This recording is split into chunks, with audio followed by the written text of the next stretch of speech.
Sir வணக்கம். இது நெல்லிக்காய். இது சின்ன நெல்லிக்காய். இந்த சின்ன நெல்லிக்காயை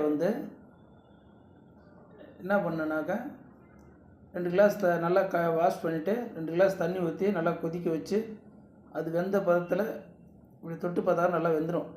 அந்த வெந்த பதத்தை எடுத்து வச்சுட்டு நல்லா சுத்தமான தண்ணியில் நல்லா இதை கழுவிட்டு சுத்தமான குடிக்கிற தண்ணி ஊற்றி தான் நம்ம ஃபில்டர் தண்ணி இருந்தாலும் ஊற்றிங்க, இல்லை நார்மலாக குடிக்கிற தண்ணி இருந்தாலும் ஊற்றுங்க. 1 கிளாஸ் தண்ணி ஊற்றி நல்லா கொதிக்க வச்சுருங்க. கொதிக்க வச்சுட்டு அதில் 1/2 கிளாஸ் தண்ணியிலே அது வெந்துடும். அந்த நெல்லிக்காய் வெந்துடும்.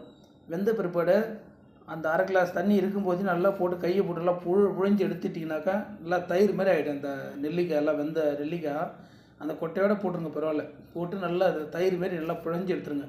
புழிஞ்சு எடுத்துகிட்டு அந்த கப்லேயே அப்படியே வச்சுருங்க. வச்சுட்டு 1 கிளாஸ் தண்ணி ஊற்றிட்டு அந்த 1 கிளாஸ் தவிர ஒரு 1.5 கிளாஸ் வெல்லம் போட்டுங்க. 1 கிளாஸ் தண்ணிக்கு 1.5 கிளாஸ் வெல்லம் போட்டுங்க. 1.5 கிளாஸ் வெல்லம் போட்டிங்கனாக்கா நாட்டு சர்க்கரைனாலும் நாட்டு சர்க்கரை போடுங்க. அப்படி இல்லைனாக்கா பனங்கல்கண்டு இல்லை வெல்லம், சர்க்கரை போடாதீங்க. இதை போட்டாக்கா போட்டு இந்த தண்ணி நல்லா 1 கிளாஸ் தண்ணி நல்லா கொதித்த பிற்பாடு அந்த வெல்லத்தை கொட்டுங்க. நல்லா பவுட்ரு பண்ணிவிட்டு அந்த வெல்லத்தை கொட்டுங்க.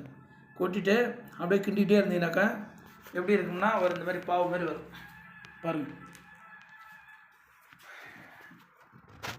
இந்த மாதிரி பாவு மாரி வரும். பார்த்தீங்கன்னாக்கா இப்படி தயிர் மாரி இருக்குது பாருங்கள்.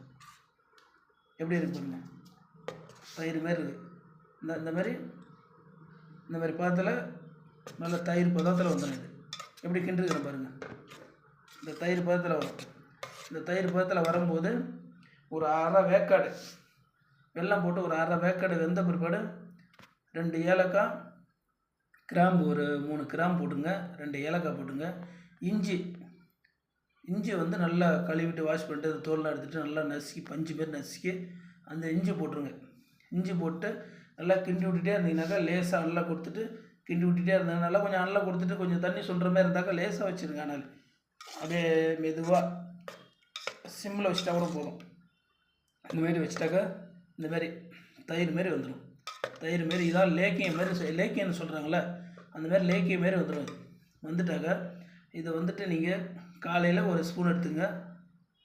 நைட்டுக்கு சாப்பிட்டு நைட்டு சாப்பிட்ட பிற்பாடு 1 ஸ்பூனு எடுத்து இது சாப்பிடுங்க. நம்ம பஞ்சாமிர்தம் மாதிரி தான் இருக்கும். ஆனால் இந்த நெல்லிக்காவுக்கு அவ்வளோ பவர் இருக்குது. உடம்புக்கு நல்லது. கை கால் வலி எல்லாத்துக்குமே இது நல்லது தான். இது சர்க்கரை உள்ளவங்க சாப்பிட்லாமன்னா சர்க்கரை உள்ளவங்க அவங்களுடைய அவங்களோட சுகரை போய் செக் பண்ணிட்டு நார்மலாக இருக்கிறவங்க சாப்பிட்லாம். அதிக சுகராக இருக்கிறவங்க இது வெல்லம் இல்லைங்களா, அவங்களுக்கு கொஞ்சம் கை கால் வலிக்கிற மாதிரி இருக்கும். அவங்களுக்கு அது எடுத்துக்கிறது அவ்வளோ நல்லதில்லை. ஆனால் கொஞ்சம் கம்மியாக வெல்லத்தை கொஞ்சம் கம்மியாக குறைச்சிக்கிட்டு அப்படி செஞ்சு சாப்பிட்லாம். இதிலே பெரிய நெல்லிக்காயில் இதுமாரி செஞ்சாங்க இன்னும் நல்லது. ஆனால் நான் சின்ன நெல்லிக்காய் தான் நெட்டு கிடச்சிருக்குது. சின்ன நெல்லிக்காவில் செஞ்சுருக்கிறேன். இந்த லேக்கியத்தை பாருங்கள் எப்படி இருக்குது. லேக்கியம் தான் இது, வேறு எதுவும் இல்லை. இது பாருங்கள், வெல்லம் இது வெல்லம் ஒன்று போட்டுக்கிறேன், இஞ்சி போட்டுக்கிறேன், அப்புறமா அந்த கிராம்பு போட்டுக்கிறேன், ஏலக்காய் போட்டிருக்கேன். பாருங்கள் எப்படி இருக்குதுன்னு, லேக்கிய மாதிரி இருக்குது பாருங்கள். இதில் ஒரு ஸ்பூன் எடுத்துகிட்டு வந்தீங்கன்னா உங்கள் உடம்பு ஆரோக்கியமாக இருக்கும். நல்லா பலன்னு உடம்பும் நல்லாயிருக்கும். இதில் ஒரு ஸ்பூன் எடுத்துங்க. இதான் ஃபஸ்ட்டு வீடியோ போடுறேன் பாருங்கள். பார்த்துட்டு லைக் கொடுங்க. நெக்ஸ்ட்டு நல்லா இருந்தால் லைக் கொடுங்க, நல்லா லைக்கே கொடுக்க வேண்டாம். ஆனால் நல்லா இருக்கு, நான் சாப்பிட்டு பார்த்தேன், அருமையாக இருக்குது.